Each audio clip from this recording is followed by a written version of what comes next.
Well, how was your day? Tell me about your day at least.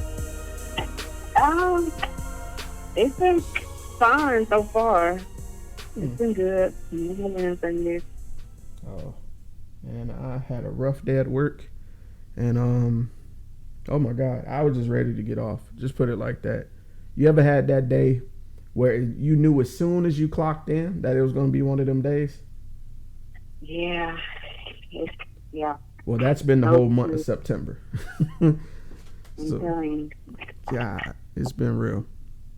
you. So we gotta keep the lights on. So Yeah, yeah, yeah, yeah. Mhm. I dream of getting rich one day, and I had this crazy thought. You know, the homeless people. Mhm. I wonder, do like the homeless people have like any real worries that we worry? Like, are our worry lists like anywhere remotely the same? You know what I'm saying? I mean, I think the worry of that is worse to be homeless. I would think to be like out in the elements, like just when it's freezing, when it's 100 degrees, you're just out there. So like I Mm, can take a bath anytime I feel like it. that is true. Baths Where are I awesome. can do whatever. And that's probably my biggest fear is being homeless. And I've thought about it a lot. Cause, I mean, thankfully, I have enough people in my life where I don't think it would get that drastic. Hmm. But you know, I feel because it's not that hard to become in that situation. That's true. All it takes is a couple of bad statements or a couple of bad tweets, and you'll be there. Shoot. And real quick question, Celeste, how would you like me to introduce you? Um, Celeste Written is fine. That's the stage moniker or whatever. Celeste Written, like Mhm. handwritten. Yeah. Okay. Okay. All right. All right. One last question. You nervous? Not really. No. Good. Good. Good. Mhm. Good. So off the top of the dome, Mhm. top three R&B artists of our all time. Go. All time. Mm-hmm. All Michael time. Jackson. Michael Jackson, Sade, and Aretha. Like those are the ones that came to mind. It's so many Ooh. more. Ooh. That's a nasty body of work right there. That's a nasty Mhm. body because I'm not gonna lie. I'm not the biggest Sade fan.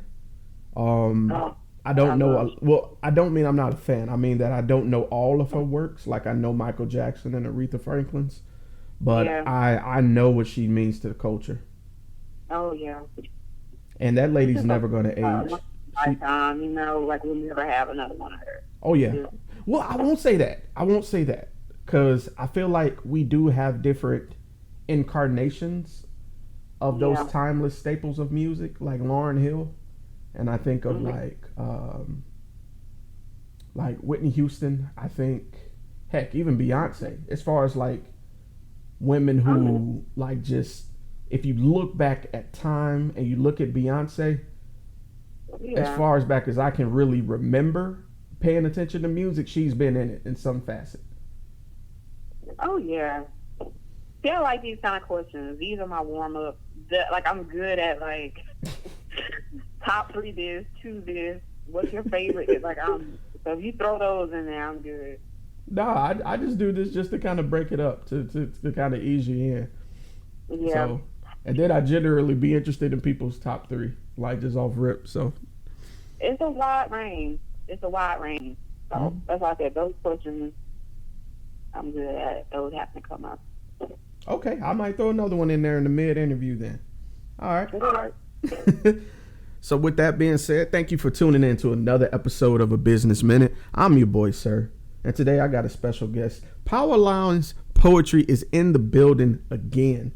Today I got a special Hello. guest, Celeste Written. How are you doing today, man? I'm making it. Can't complain. Can't complain. I heard that. I heard that. That's all you got to do. Just tread the water so you don't drown. That's all you need to do. All right.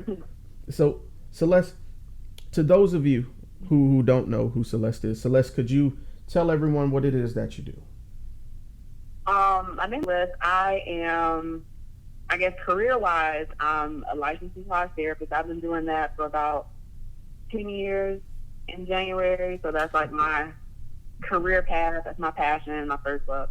Ooh. I'm also a member of Powerlines Poetry. Hey. I was kind of there during the founding of it, which was like 7 years ago. Shout out. Yeah, so in the beginning, we started like, it was a lot of open mics, there was a lot of performing, stuff like that. And then around, I'd say probably 2015, I kind of put it, not really on the back burner, but I stopped performing so much and started handling more so of like the business end side of things, like finances, all that kind of stuff for the group. So a lot of people don't see me as much now with the group doing different performances and things like that because I'm more behind the scenes. So that's where I am now. Okay. Well, I can definitely respect that. And sometimes, and I just learned from Roz, even when you guys are really performing, you guys are still running a business essentially. And that's what I didn't notice, but I caught on as she started describing, like setting up, facilitating. Like you said, you're more behind the scenes. And as I got to know Eternity as well, Eternity told me, of how he's prominent in like, I guess the organization of things and setting things up.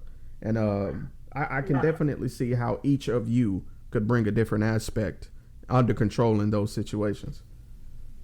Yeah, it's a lot of different things. And I call Roz my Joe Jackson because she's like the real organization.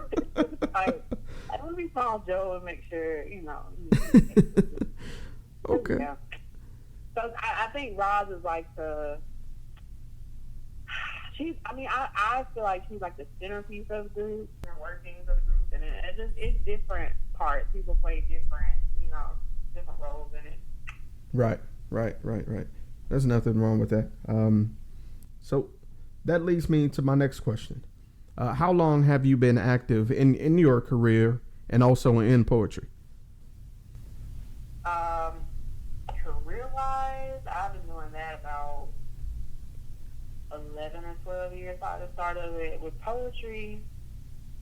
I started, I guess, formatting some type of layout of poetry when I was probably 14. And I would always, since little, I would always write things down. I've always been fascinated with words. I've always been fascinated with language. That was actually the other career that I was going to go into, but I went to massage instead. Was I wanted to go into speech therapy. I've always just been the type of person, like, even now, like, I'll watch a movie or whatever, and, like, I'll hear a word, and if I've never heard of that word, like, I'll go look it up, I'll see what it means, and, like, it stays there. So I always had a love for that. As far as performing, I went to my first poetry show ever when I was 21. Somebody invited me to, like, an open mic, and I remember going the first time, and it just seemed, it made me happy, like, hearing everybody's stuff, and I was looking at people like, I could never do that, like, I can't memorize anything, I can't, So then, like, the next show, I wrote something, and then it just kind of went on from there. So I think performance-wise, other till now, that's probably been a good, like, 7 or 8 years doing that. Okay. No, that's definitely your fair share of tenure.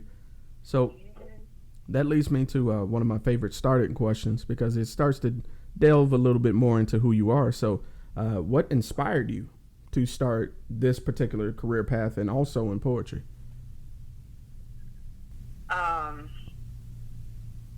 Career path, I don't know. I have a tendency I just like to see people feel better.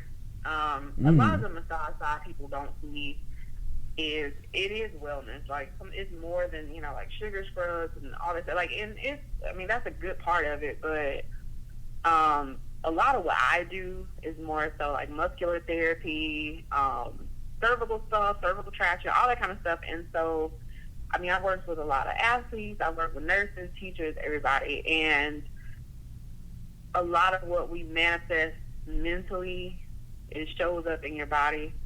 Like I always tell you, stress goes straight to your spine, things like that. So I've always been fascinated. I feel like that's my little contribution to this world. If I can make one person feel better physically, because everybody's under strain right now on everything, from just life in itself. So I think that's a big part is keeping wellness going. As far as poetry, I think when I went to the open mic or when I started writing or whatever, like I never expected to like be in a poetry group or do shows, because I've done shows by myself where I've gotten contacted to come to, certain cities and perform, stuff like that, paid show, all this type of stuff. And I wasn't expecting any of that. I just, decided I was going to read my little poem, just open mic.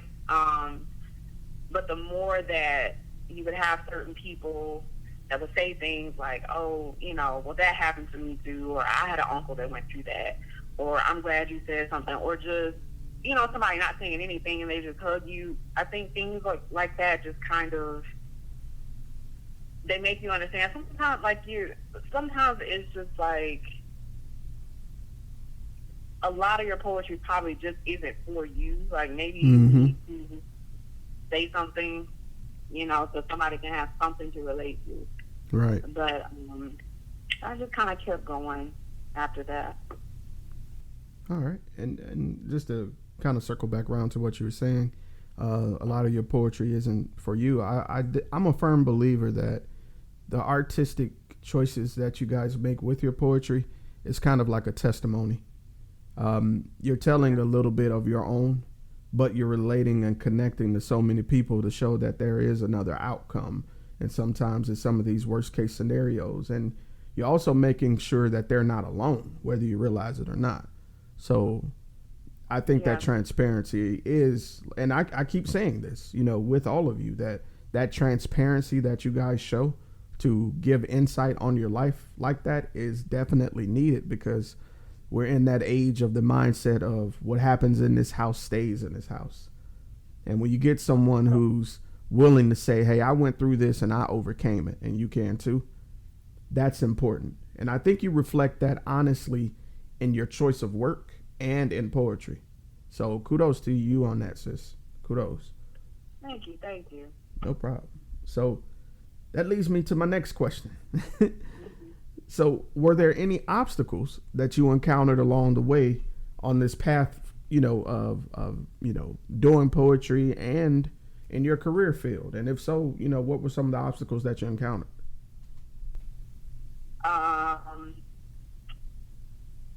Well, me and a massage therapist, I think there's constantly people along the way that, they'll say inappropriate things, or sometimes there's a bad stigma around massage. I tell people, like, there are therapists that are licensed national professionals, and then you have people that are doing something else. I have no idea. That doesn't concern me. What I do know is, I've worked very hard for what I do, and I think that's probably the main obstacle. Like, even to this day, like, people just, they try you, they challenge you. And in poetry, I don't know. I guess up to this point, like, I think I have looked at other artists and been like, those people are just like legends and icons in this, and I'll never be at that level. And it's not anything like I'm sad about or anything. I just always felt like there were certain levels to it, and I wasn't on that level. But I think that's something maybe all people that write possibly have felt that, I think. But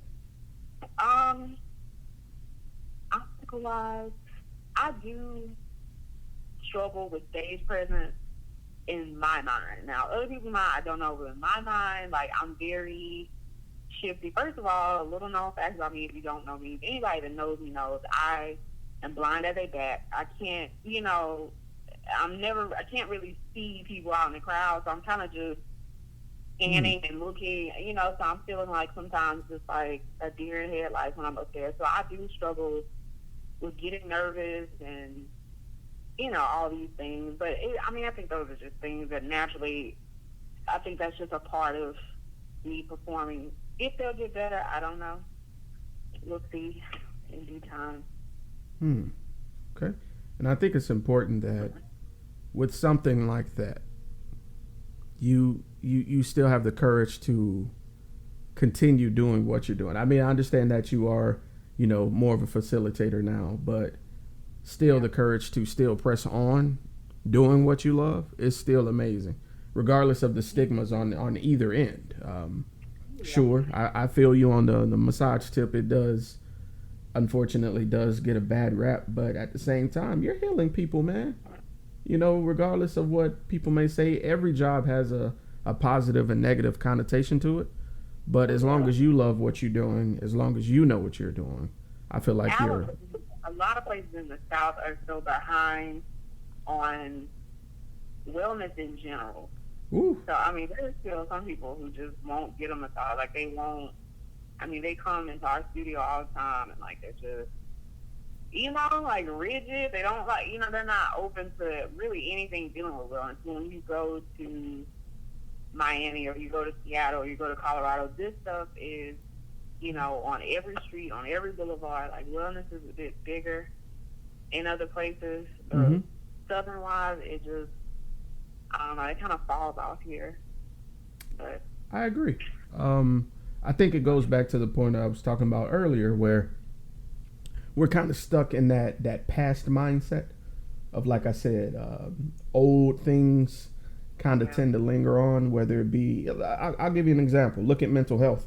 Look at how hard it is for people to talk to or talk about mental health. People are so headstrong about keeping it bottled in that they're essentially killing themselves.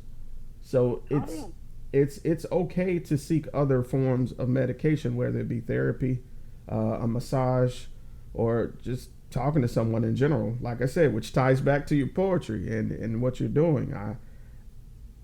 It's more than one way to achieve that release that's needed to proceed on. So hopefully. it is a therapy to a lot of. Poetry in itself is a therapy to some people. Mm-hmm. Like some people, that's you know, their weekly open mic in your city or this city, wherever. It's like some people that their time for their therapy.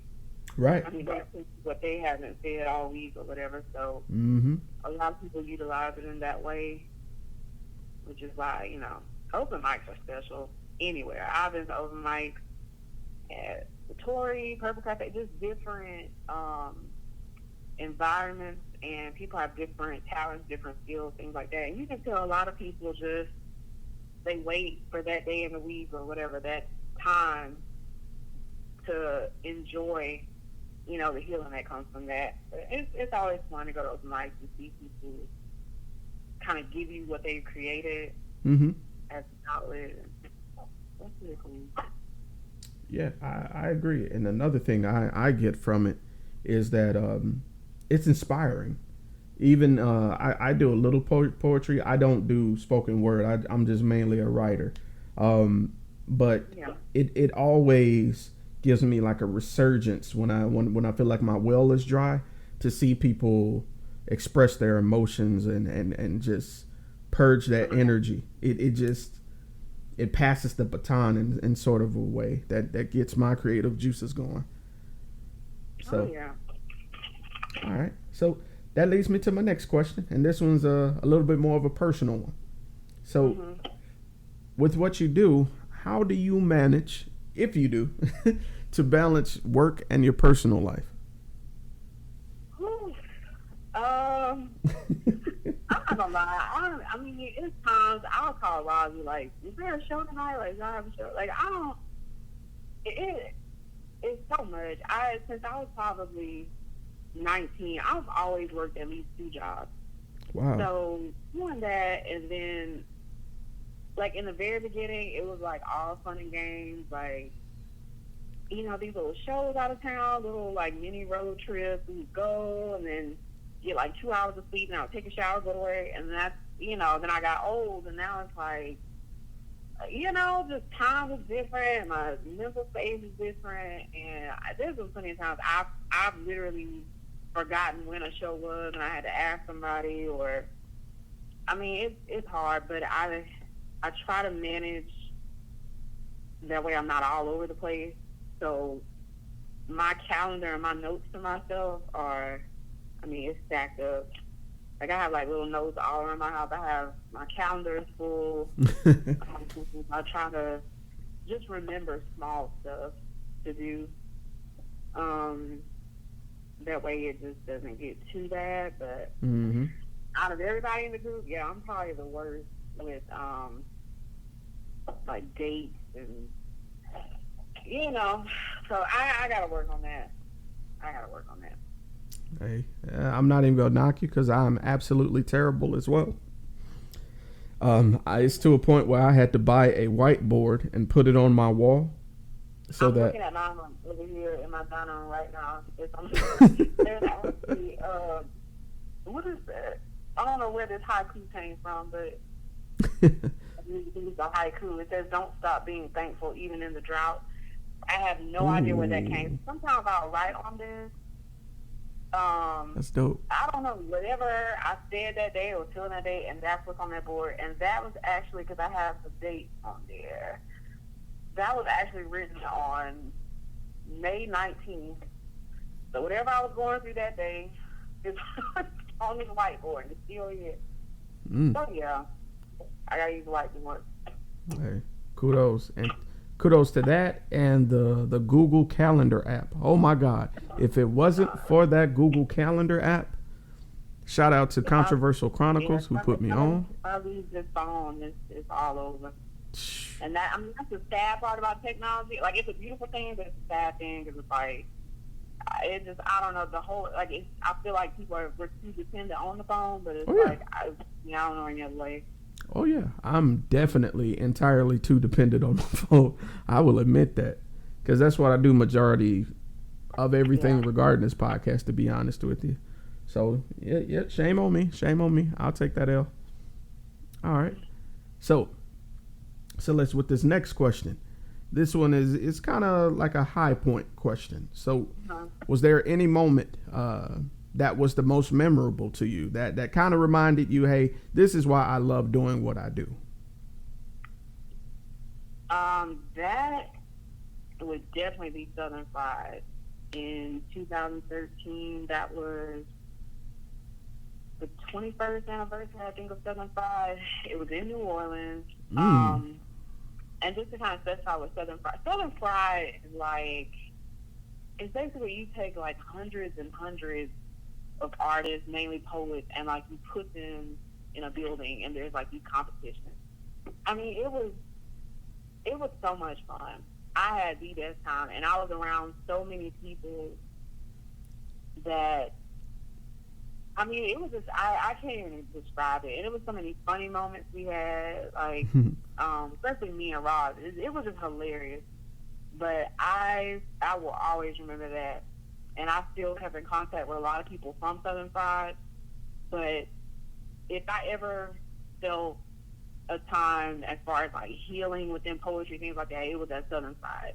And then it was in New Orleans. And I don't know about other people, but like when I go to New Orleans, it's like I feel that I'm in New Orleans. Like, I don't know. It's just like a feeling. And so it was that going on. Then it was Southern Fried. And I remember I don't know what night that was. Anyway, we had our competition. So it's basically like we had our group, which was Mobile Speaks. And I want to say that was the first time a group from Mobile ever went to Southern Fried. I'm not sure. Wow. But we went and we had a bout that night. And I think the whole time, like, it was just everybody's first time going. We just wanted to have fun. Like, we had no expectations. We weren't expecting to win anything, like, nothing. And we actually came in number one night.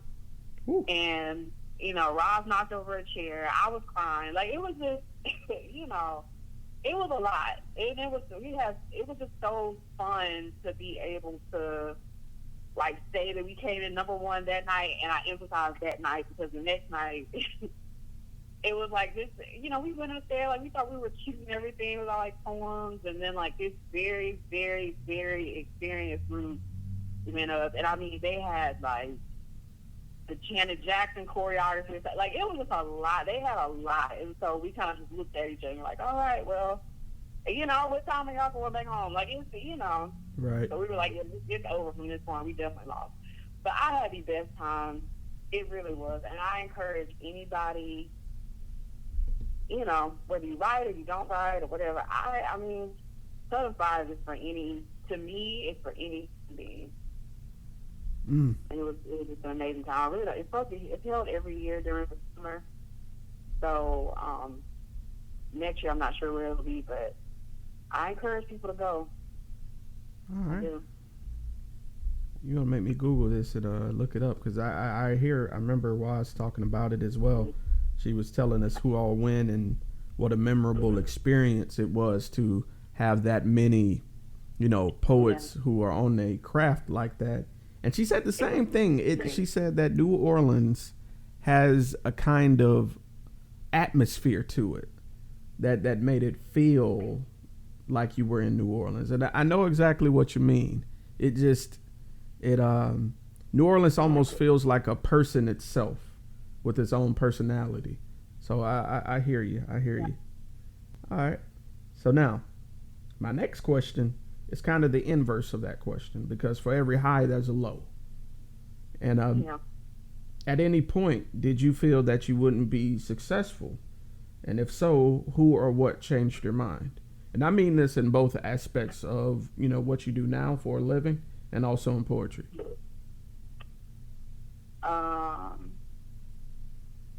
Career-wise, I think I was fine, like, throughout college when we had, you know, just regular curriculum and stuff like that. But we have something that's called your national exam. So your national exam is like 3 hours long. It's complex questions about everything, skeletal system, everything, and they don't tell you exactly what's going to be on there. So everybody gets a different one. And I was hoping so bad that I got more questions about, you know, the circulatory system and blood and all that kind of stuff. But I had like 100 questions about the thumb. So I had to remember all these questions about the thumb. Like I really thought I was going to fail my national, and that is not an easy test to retake.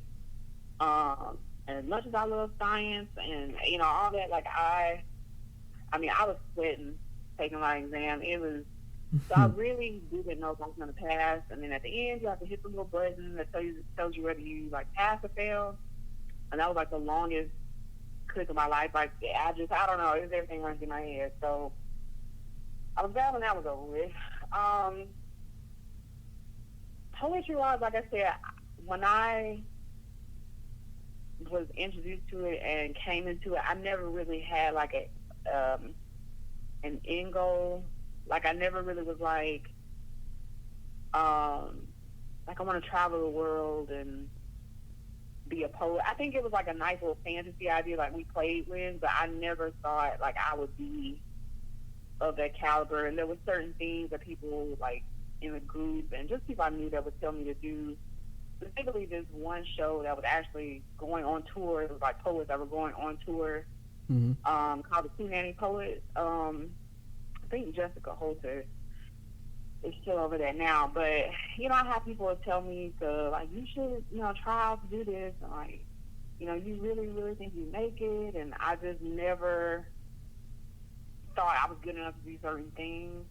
So, and I think that's just in my life in general. There's a lot of things I feel like I missed out on because I just didn't show up. And I don't know, you know, if the outcome would have been different. And I think that those are like the worst regrets. Like you look back and you didn't try to do something. So, I mean, I think I wouldn't call it an obstacle, but it's just constant observation, I guess, of, you know, where I could have been but I think every now and again when you have people that I had somebody. I think this was at the breast cancer awareness show we did last year, I think. And a friend of mine, I hadn't seen her in a while, but she had come and she was like, yeah, me and my mom listen to your CD all the time. I actually put a CD out back in 2012, poetry CD. And so to know that people like still listen to that, I think is, that blows me away every now and again to know that people still listen to me. And so it's almost like you feel an obligation to not really give up on yourself. Like there are actually people that do like your work, Right. So it makes me appreciative. Okay. All right. Well, I feel that. I feel that. So, Celeste, my next question is what I call the long-term question. So if you need a moment, I totally understand, and I'll edit it out. So, where would you like to see yourself, and in your career and with poetry, even with Powerlines? Where would you like to see yourself in 1 year, 3 years, and in 10 years? 1 year, career-wise, I want to probably pick up maybe another modality, and modality is just, a special sector of massage. Like you can do like musculoskeletal therapy or just different things, kind of like a direct practice or something. So I probably want to pick up another one of those. 3 years professionally, I would say probably trying to double my clients. If I can double my clients, that would be a pretty nice goal. 10 years, I would like to be retired in a sense of I don't answer to anyone. I think like 2 years, I don't want to answer to anybody. And I'm pretty, the overhead is pretty much gone. I'm pretty much singular. All the therapists are pretty much singular when we go to work, and we have our own clients and we do our own thing. But yeah, 10 years, I want to be is only the list. Like, that's it. And that's something I'm struggling with, is just trying to jump back out there into entrepreneurship, because I'm not really a natural entrepreneur. I know a skill, I practice my skill. All the other stuff, and I'm just not good at managerial things like that. So that's prohibited me a lot. As far as 1 year, I would like to see the group maybe do like a big city show. Like, I don't know, like be somewhere like, I don't even know. Just like a big city, just like a really good opportunity. 3 years, I would say maybe do another poetry competition. Southern Fried, just for the hell of it, just to go again. 10 years, I would hope by that time that everyone in the group has put out maybe a body of work of their own and of the group,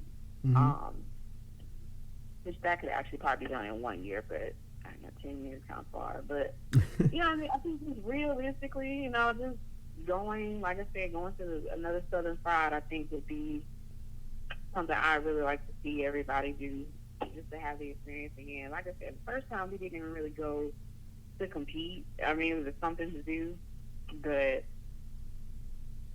I think that would be cool to go again. So. Okay. All right. So, random question. And I'm saying this from a place of being hungry. What are your top 3 desserts? Oh, look, it's so funny. Okay, first of all, bread pudding is like the best thing in life. Yes, it is. Every day, all day. We have a story about this because Roz was so angry. Okay, first of all, Southern Fried. Okay, me and Roz shared a room. So one day I came back, I had my bread pudding, I was minding my business, living my life. And so I carried my bread pudding for like 2 days when we were down there. But I was eating off of it. And the thing about bread pudding, like, it's good in any environment. Like, it can be cold, it can be warm, whatever. Yeah, So that's my true. bread pudding was, like I said, mine its own business. And Ross was so mad about that bread pudding. She was like, you still got the bread pudding? I was like, yes. Like, let me eat this slowly. Like, bread pudding is, I don't know why a lot of people don't like it. Me either. Especially us people of color. Like, I don't ever hear anybody of color like bread. I love bread pudding. It's up there. Mm-hmm. That's number one. Dessert. I would say like a key lime custard, maybe, and then dessert. I don't know. I guess traditional, like great auntie peach cobbler and ice cream. Okay. Okay. That's Okay. how I can see that'll that. work. I can see that. Now, it's funny you mentioned that because I posed the same question to Roz, and Roz had the same sentiments about bread pudding as well. I am also a bread pudding fanatic myself, but my number one has got to be chocolate cake. I will take chocolate cake any day of the week, should it be I mean, available to me. I like yellow cake with chocolate icing. Ooh. I'm just not a fan of like chocolate. I don't like chocolate ice cream. Like I'll take vanilla ice cream with hot chocolate. I do not like chocolate ice cream. It's just I don't know. I almost hung up the phone. You just hurt my feelings that bad. It's a tough world. So Roz says she likes bread pudding. Yes. Yes. She really tried to like diminish my bread pudding that day, and I was hurt because it was like my bread pudding was like in a nice little plastic thing, chilling, and she would just walk by with this look of like disgust, like why is that here? I will never forget that bread pudding ever in my life. Oh God, that was the best pudding, and I wanna where did that come from? I can't remember if it came from Oceana's or if it came from the French market, but that was the best bread pudding I've ever had in my life. Yeah, man. And I will be getting it again soon. So. I could go for something now. Brought back a negative memory. I'm trying to get. Oh man, that's funny. I gotta tell her about that. Yeah. She did me wrong. Well, all right. So this last question is the best question because I dedicate this question to everyone that's listening out there, and to that person that's got an idea or has something they want to try and share it with the world. The scariest thing to do is take that first step. Would you agree? Depending on who you are. For me, yes, because I'm not a take charge personality. Mm-hmm. So yeah, I would say for most people it's probably hard to do something. Right. So with that being the case, what words of encouragement would you have for that person who's just a little nervous to start out on their own?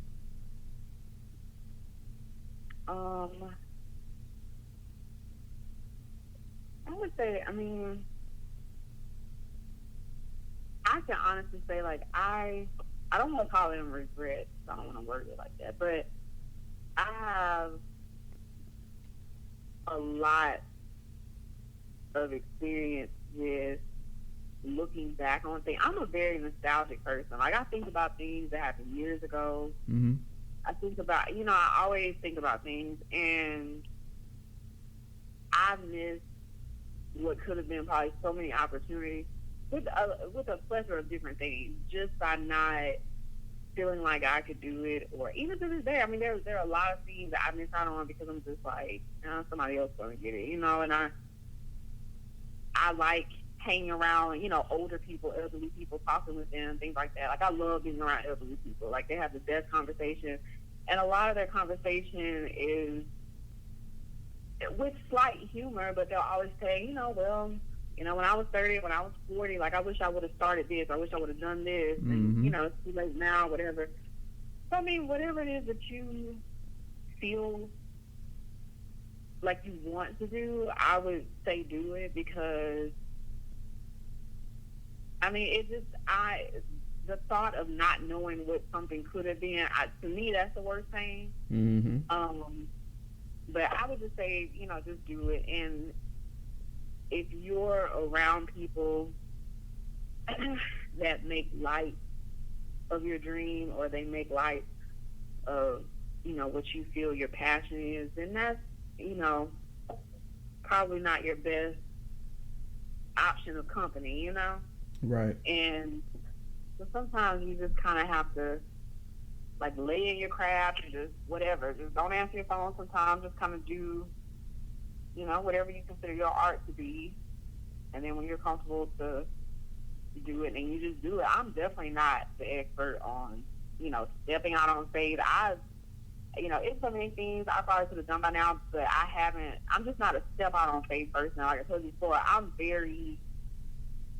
everything I do, I overthink. Like, for me, there's an A, there's a C, there's a B, there's a D option, there's an E option. What if this doesn't happen? And, like, my brain naturally works like that. And I wish that I could just be like, okay, forget all this. I'm going to just do what I want to do. I'm going to step out. I'm going to fly.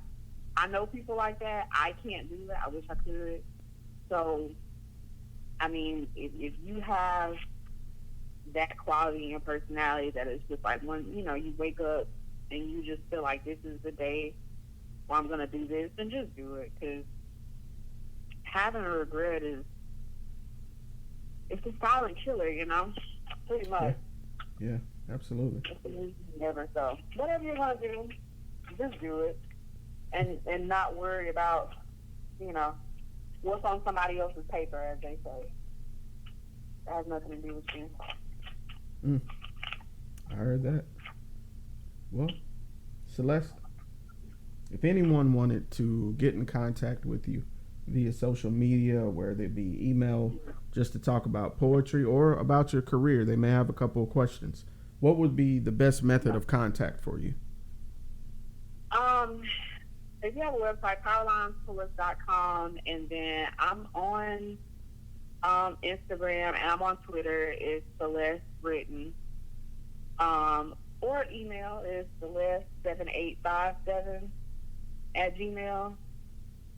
So, like this, I'm important. That's where I'm usually in those areas somewhere along the way. All right. So, well, if you're listening to this, I'll include the links to her information here in the description window. And if you're watching this on YouTube, you'll find it in the description box there. Celeste, thank you for taking time out your day to do this interview with me. I really appreciate you. Thank you for thinking we're important enough to do an interview. Thank you. Man, no problem. You guys are superheroes around here to me. So, anything I can do to highlight you guys, I definitely do it. So, with that being said, this is your boy Sirr. This has been a Business Minute with Celeste Written, and y'all have a blessed day. Hey, awesome job, ma'am.